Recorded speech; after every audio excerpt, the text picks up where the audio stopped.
1987, un grupo de oficiales se levanta en armas, toma Escuela de Infantería en Campo de Mayo. Gobierno constitucional. Querían hacer un parate de algunas intimaciones judiciales donde los involucraban. Vamos al informe y luego una entrevista. Dale.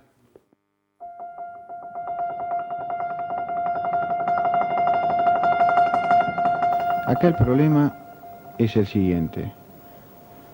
El ejército ha estado en guerra. Mi unidad, en la lucha contra la subversión, ha tenido una serie de bajas en combate urbano que creo pocas unidades las han tenido. Los argentinos amanecieron hoy sorprendidos por la noticia de que un ex oficial del ejército resistía con la colaboración de otros oficiales una orden de arresto.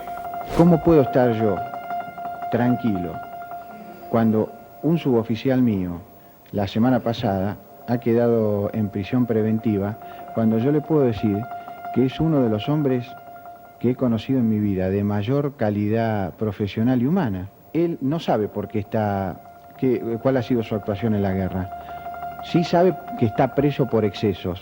Este no es un exabrupto temperamental de un hombre, sino una meditada maniobra de un grupo de hombres, cuyo objetivo es crear un hecho consumado que obligue al gobierno a convertir en materia de negociación su política. Ustedes dijeron que iban a resistir esta situación hasta las últimas consecuencias. ¿Cuáles son esas? Y en todo caso, ¿con qué apoyos? Eso de resistir hasta las últimas consecuencias está supeditado, por supuesto, a las medidas o a las herramientas que se utilicen para neutralizar esta postura.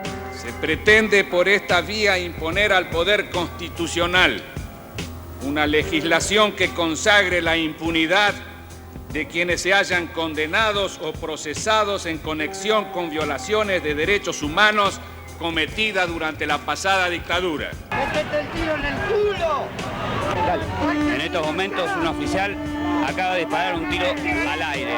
Ya estamos podridos, estamos podridos, ya se pasó el tiempo.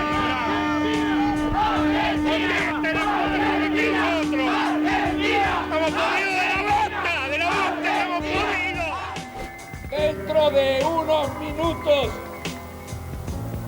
saldré personalmente a Campo de Mayo a intimar la rendición de los sediciosos. Les pido que me esperen acá y si Dios quiere y nos acompaña a todos los argentinos, dentro de un rato vendré con las soluciones. El diputado Jesús Rodríguez está hablando a la ciudadanía para pedirle calma en este momento crucial. 17:25 y uno de los tanques instalados junto al portón de acceso a la Escuela de Infantería se va retirando lentamente. Hemos llegado a un acuerdo por la sencilla razón de que estábamos autolimitados en los objetivos que perseguíamos. El señor presidente incluso ha dicho en los últimos minutos que no éramos golpistas y eso es así. Este es el ejército que se autolimitó para no enfrentarse a ese pueblo que nos insulta. Estos soldados son los que van a combatir voluntariamente ante cualquier conflicto. Son los que combatieron el terrorismo y son los que combatieron en Malvinas. Es el ejército que se puso de pie hoy, durante 5 días, después de los últimos 4 años, donde venimos sufriendo después de Malvinas toda suerte de ataque. Nada más.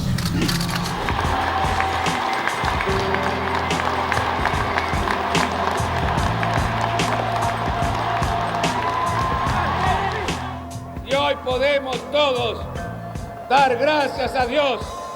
La casa está en orden y no hay sangre en la Argentina. ¡Felices Pascuas!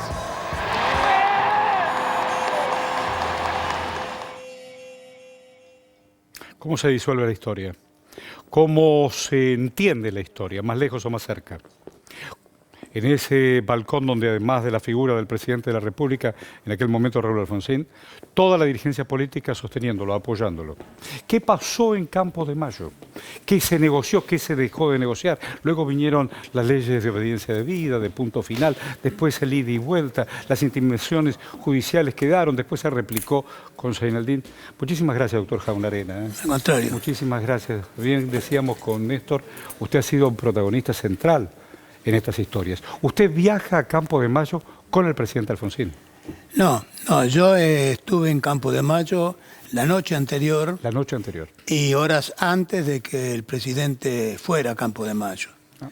En realidad, Rico, el sábado a la noche se había rendido ante mí. ¿Rico se rinde ante usted? Sí, el sábado a la noche tenemos una discusión muy dura, muy fuerte con Rico. Ya lo creo. Porque él pretendía que el gobierno hiciera concesiones que nosotros no estábamos dispuestos a hacer. Naturalmente. La amnistía, quería que nombráramos un jefe de Estado Mayor de una lista que él nos daba, quería que censuráramos a los medios de comunicación para que no hablaran sobre la represión, quería más presupuesto para las Fuerzas Armadas y quería que la impunidad de ellos por lo que habían cometido. Y yo le dije a todo que no. ¿Usted tuvo miedo en ese momento? No fue una reunión fácil. Me imagino. Pero al término de la reunión, yo le dije, mire Rico, yo no le puedo garantizar que podamos contener a la gente que está a 200 metros. Que si avanzaba, esto terminaba en una masacre. Entonces él me dijo, y además usted ve, está solo, no tiene apoyos. Y me dijo, bueno, yo le voy a entregar la unidad mañana porque ahora tengo que convencer a los míos que están muy excitados por todo este tiempo que están sin dormir para que nos entreguemos mañana. ¿Pero qué terminaron de negociar en esa reunión? No se negoció nada. ¿No se negoció nada? No se negoció nada. La prueba está que el jefe de Estado Mayor no fue ninguno de los que ellos presentaban. Los medios de comunicación, a ustedes les constan, no tuvieron ningún tipo de restricción. Claro, pero el objetivo principal, que era la ley de obediencia debida, sí salió después de Semana Santa. Sí, pero la ley de obediencia debida, afortunadamente hay pruebas en los diarios de aquella época. Nosotros no los escribíamos a los diarios. En el diario Clarín, ustedes pueden ir a la época esa, 30 días antes de que Rico se alzara, transcribe un discurso de Alfonsín que dicen Las Perdices, en Córdoba, en donde anuncia que va a dictar la ley. Y esa ley se estaba trabajando. O sea que no tiene nada que ver la ley de obediencia debida con el levantamiento de Rico. Por otra parte, Alfonsín había anunciado en un acto en la cancha de Ferrocarril Oeste, 2 meses antes de que fuera electo, de que iba a distinguir entre los que habían dado las órdenes y los que habían cumplido. Ustedes recordarán que el peronismo proclamaba la validez de la autoamnistía que se había dictado en la época del proceso militar. Y en esa ocasión, en Ferro, hicimos un acto. Los gremios habían dictado un paro general de transporte para que no viniera la gente.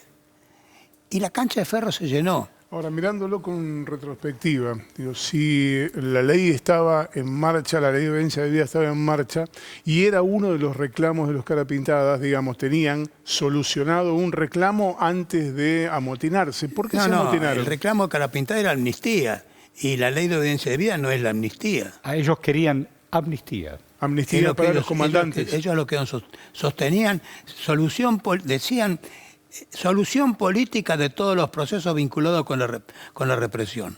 Eso era más o menos el texto. ¿Eso incluía a las juntas militares, a los comandantes?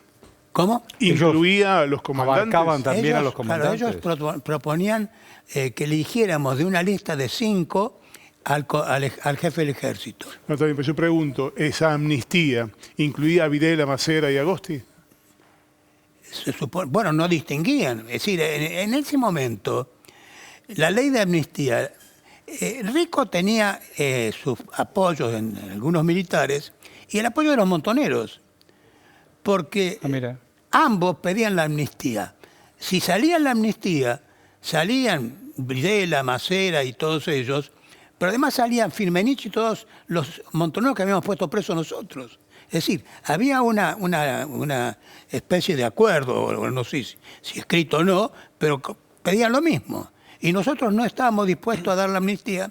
Y lo que yo le contesté a Rico cuando me hizo esa pregunta es, usted sabe lo que vamos a hacer porque lo anunció Alfonsín en Ferrocarril Oeste hace varios años. Usted se lo dijo a Rico. Claro, y están trabajando para que la ley vaya al Congreso, que además lo habían anunciado Alfonsín, y está en los diarios. Después vino la amnistía incluso para todos los sectores y todos los detenidos durante el gobierno de Menem. Claro. Y el indulto, por supuesto. Esto no sé, después vino... ¿Quién fue el jefe de ejército? ¿Río Sereñú era? ¿Cómo? ¿Quién fue el jefe del ejército? ¿Río Sereñú? Río Sereñú era jefe del ejército. Cuando se levanta Semana Santa, sí, pide el retiro. Y va Caridi. Exactamente. Caridi, que por supuesto no estaba en la lista de que proponía Rico, es el que al frente de la tropa va a Corrientes y lo rinde Rico en Montecaseros. Claro. Ahora, en Montecaseros. Hay un episodio que queda recordado en la memoria colectiva, que fue la nunca llegada del general Alaiz al mando de las Fuerzas Leales. Hace algún tiempo, hablando con Ricardo Alfonsín, hijo de Raúl Alfonsín, hoy embajador en España, Ricardo Alfonsín reveló que Alaiz nunca tuvo la orden de ir a reprimir porque había toda una negociación y Alfonsín había dado la orden de no ir ahí para evitar un enfrentamiento. Alaiz estaba avanzando con su tropa. Se daba una paradoja porque es decir, la política de terminar con la impunidad de los abusos en los derechos humanos de Alfonsín no había existido en el mundo, no había antecedentes. Los únicos antecedentes que había eran el juicio de Nuremberg, que eran potencias de guerrera que ganaron frente a un ejército derrotado como el alemán. En esto avanzábamos con lo que podíamos, que era muy poco en materia de antecedentes. La ley de audiencia de vida entonces es el marco en donde después se construye en el mundo todo lo que tiene que ver con los derechos humanos y con todo ello. Es una buena idea que Putin lo tome en cuenta. Ahí va. Y bueno, en el caso de la orden que yo tuve en concreto, cuando fui a Olivos a hablar con Rico y sus camaradas, Alfonsín me dijo, anda... A Campo de Mayo. ¿Usted va a Olivos? Yo voy a Olivos a la tarde del sábado. ¿Y don Raúl qué le dice? Raúl me dice, anda, rendilos y que no haya muertos ni sangre. Una tarea fácil le tiró. Bueno, ¿Tuvo miedo usted? Pero bueno, no nos olvidemos. Horacio. Es decir, lo que no a veces no se computa es que Semana Santa es un punto de inflexión en la historia de la Argentina. ¿Por qué? Como dice Potash, que es un historiador del tema militar en la Argentina, dice que los golpes militares, se refiere a los anteriores, siempre fueron o contaron con la indiferencia o la complicidad de algunos sectores civiles. ¿Y este? Y en el levantamiento de Semana Santa no hay complicidad civil porque todas las fuerzas políticas, sindicales y empresariales convergieron para apoyar al gobierno y la gente salió a la calle. Tal cual. Nunca salió a la calle la gente como salió en Semana Santa. Para pedir y sostener la democracia. En las plazas. Es decir, la gente se hizo dueña de su propio destino, cosa que antes se lo negaba. Y esa es la inflexión. Desde ese momento, la subordinación militar es absoluta en la Argentina. Tuvimos procesos políticos muy complejos como la caída o la renuncia de la Rúa, en donde había una incertidumbre política muy grande, y las Fuerzas Armadas cooperaron, no fueron un problema, sino que contribuyeron a su solución. Tal cual. Me consta a mí como ministro, porque los tuve a fin subordinados.